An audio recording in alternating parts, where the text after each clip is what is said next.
Christ trust असेंब्लीच्या वतीने 25 December नाताळ सण मोठ्या उत्साहात साजरा करण्यात आला. चर्चमध्ये शांतीचा संदेश देण्यात आला. आज आम्हासाठी बाळ जन्मला आहे, तो प्रभू येशू ख्रिस्त आहे. या विषयावर आध्यात्मिक प्रबोधन करण्यात आले. महिलांच्यासाठी सांस्कृतिक कार्यक्रम घेण्यात आले.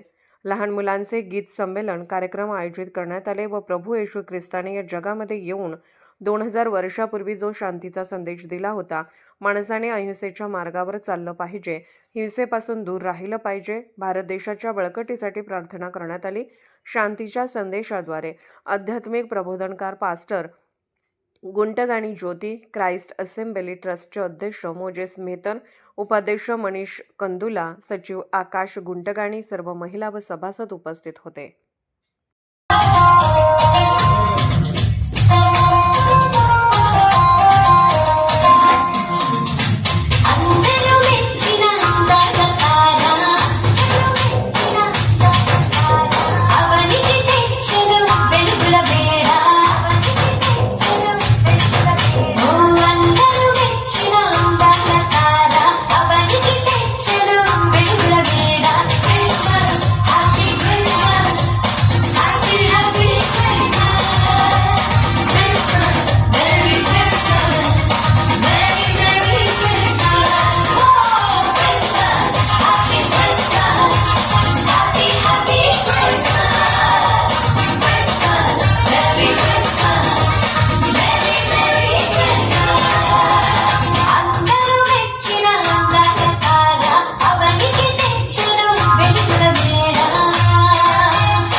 వెలుగుల వేడ